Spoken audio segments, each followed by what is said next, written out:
Hey everyone, Anthony Fantano here, internet's busiest music nerd, and it's time for a review of the new Grave Babies album, Holographic Violence. Grave Babies are a Seattle rock band that took me by surprise a few years ago with the album Crusher. While I didn't love this record at the time that I initially heard it, it was so weird that I just couldn't, say nothing about it. And if you give this album a listen, you're essentially going to be getting some drum machine-backed goth rock that is so lo-fi on some tracks that it hurts. And on top of these instrumentals, you're getting these really odd vocals, these loud, doubled, deep, bellowing vocals. Like the idea that these vocals are like coming out of a human is just strange because they just sound so demonic, like they're beyond human vocal capabilities. Some of the lyrics on this record were kind of ridiculous and outlandish too, on tracks like Prostitution or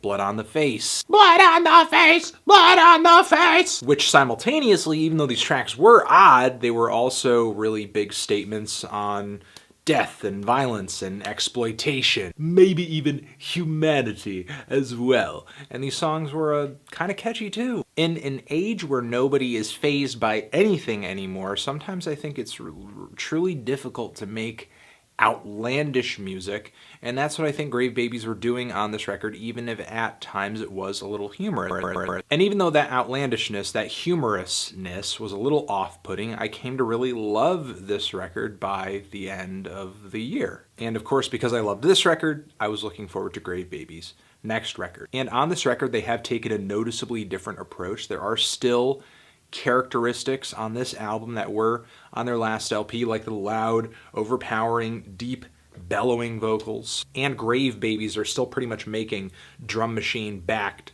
goth rock. But the band has decided to give us a much more high-fidelity record this time around. The noise, the abrasive keyboards and guitars, the lo-fi recording, it's pretty much all just out the window, and now we have just a much clearer look at Grave Babies' sound. And the weird interludes and the transitional tracks from the last record are gone, and I think the sense of humor from the last record is gone as well. This is a much darker, sadder, and I think more serious record. And unfortunately, I think that's kind of what kills this record a little bit, in a sense.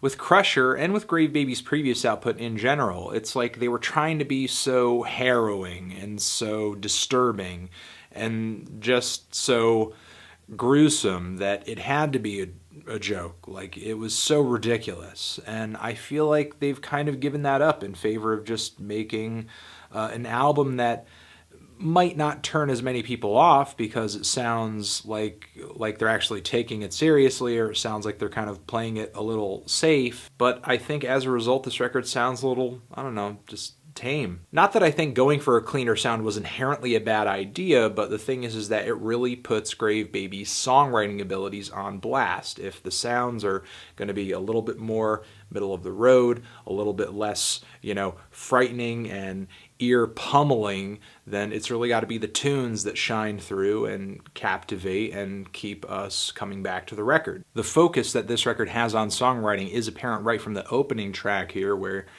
we just get nothing but this really drab chorus of on and on it goes, which is pretty lifeless and just not really that catchy or interesting or anything. There's a number of tracks off of Grave Babies' Crusher, like Over and Underground, that were far catchier. And on this record, there are other slow, kind of tedious and toned down tracks as well, like the song Punishment, or the track Something Awful. And some of the longer tracks on here really just aren't that fantastic either. Grave Babies really tried to write some 4 or 5 minute songs on this LP, and I think their long game just isn't really as great as their short game with those harder hitting, just more brief tracks earlier in their discography. I think this record really could have used some stronger writing and some actual sonic risks, which I think should have been the prerogative, given that you have a more high fidelity record here. You could play with more sounds on this record. Why just throw all the weird left field experimental shit onto your lo-fi record, where all of that stuff inevitably isn't going to sound that great because of the lo-fi recording? In a high fidelity recording, you can hit us with more sounds. Why play it safer? The only thing that sonically Grave Babies really toy with on this record is that occasionally they work in these like really heavy, like crud caked guitars that are super chuggy, super massive, sort of remind me of something that I would hear on like Alice in Chains or like a Typo Negative record or something like that. There are actually some cartoony maniacal laughs on the very end of this record on the song War, which sound like they're straight off of a Halloween Effects tape, which is maybe the only truly silly moment this album actually brings to the table, but by then it's just like too little, too late to actually like start bringing some personality into the fold. And oddly enough on this record as well, I think Grave Babies sort of show a lack of versatility too. I mean, they made a longer record here, a 40-minute record, but they didn't really expand their sound along with the expansion of the track length, of the album length. Like the song Positive Aggression is sort of an example for me, where this song at its core is actually a decent ballad, but with the just really huge vocals and the cold, icy guitars and the drum machines in the background, it doesn't really sound that different from many other songs here. I think that, you know, even some of the best goth rock bands out there knew when to take sort of a softer approach, a softer touch when it came to, you know, a ballad, sort of like The Cure, for example. But Grave Babies instead just sort of stay into this one track of, you know, these hard-hitting drums, these guitars, this kind of guitar sound, and these bellowing vocals. We need to stick to this sound even though we're going longer on this record.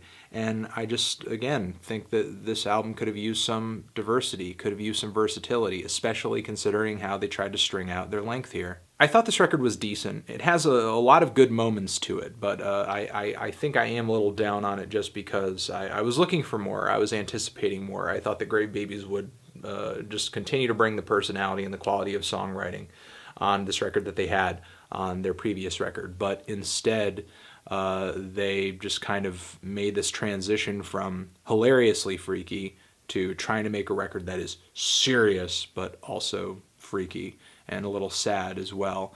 And I don't think that transition was completely successful on this LP. It just kind of feels like they tried to make a more listenable record this time around, and the results are just less exciting, you know, and that's all, and less catchy too. I'm feeling a light to decent 6 on this thing.